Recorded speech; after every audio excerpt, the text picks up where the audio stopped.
Hey, welcome to the Board Game Closet. My name's Jimmy, and today I'm checking out Smartphone Inc. It was sent to us by Arcane Wonders, and they also sent along the Update 1.1 expansion. Now, at the beginning of our reviews, we give you a buy it, play it, or hate it rating. Buy it means, obviously, go pick this game up. It needs to be in your collection. Play it means maybe I wouldn't buy it, but if you were playing it and you asked me to, I would sit down at the table. And then red means don't buy it, don't play it, because I hate it.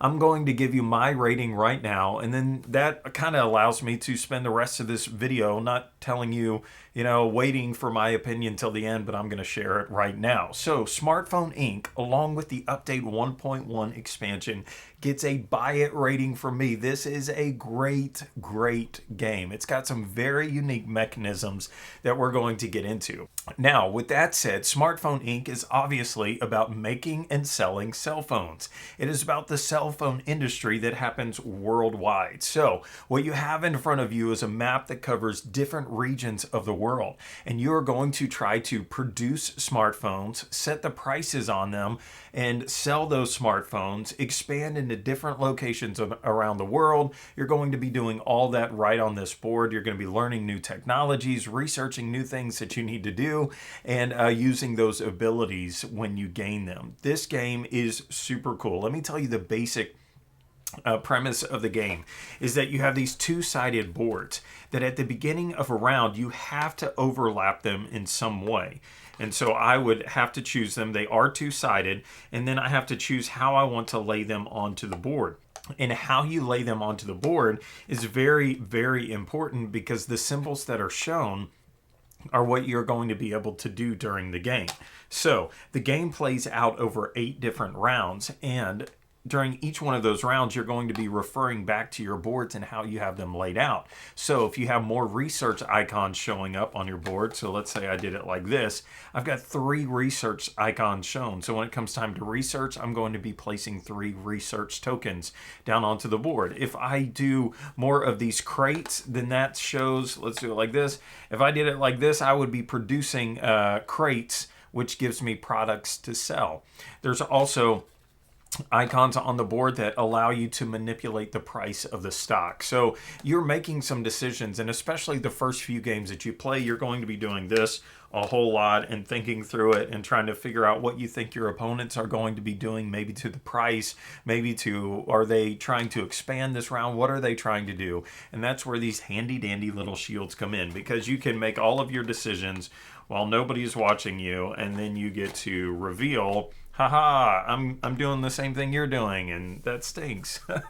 So like I said, the turn order is, or the rounds of the game all have to do with what you did on the card. So let's just very quickly talk about the rounds of the game. The first round is where you decide what your tiles are going to be.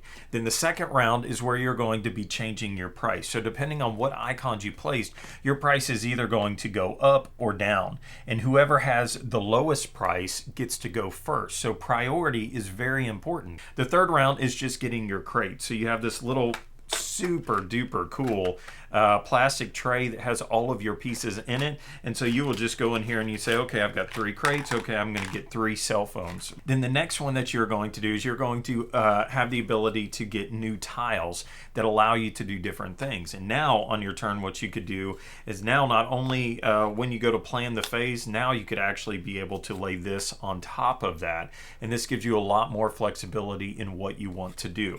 The next phase of the game is research. At the very bottom of the board, they have 6 different types of research that you could do that will give you special abilities. So like this one right here says take 1 mini improvement, and so you could get this one. So multiple people can do that, but the first person to get to it is going to get some bonus points for doing that. So it definitely feels like a race, and you really want to get to certain technologies maybe before somebody else does, but of course they help you as you play throughout the game. Then the next phase of the game is where you are going to be expanding. So these little blue truck icons allow you to spread out across the board. And so this really starts to feel like an economic game where you're saying, okay, I want to spread my influence around. And so maybe area control is the better term, not economic, but this is definitely an area control economic thing because you want to expand your locations. And why do you want to do that? Because if you get into more locations, then you are able to sell your goods. And that's the whole point of this, right? You want to be able to make your cell phones and then spread into new regions to be able to sell them. And so there's this whole aspect of the game of spreading out and going to different locations and then taking these cell phones that you produce this round and then hoping to get them into these locations where you have a business at. And so if you're able to do that, then you are able to sell those cell phones. And the way that the cell phone selling process works without getting too complicated in it is basically that there are different buyers in each one of these locations and they are only willing to pay so much for cell phones. So if you have outpriced yourself or undersold your price, whatever, you figure out where your icons or where these little cubes can go. Then at the end of the round, then you're going to actually try to get paid out. So you're getting paid out for all of the cell phones that you have sold on that round. You're going to get victory points for that. And then the last thing that happens on every round is victory points for the most influence in a region. So you're going to look at all of these regions on the board and you're going to be figuring out who sold the most cell phones in that region. We've got a lot of influence there. We get some victory points.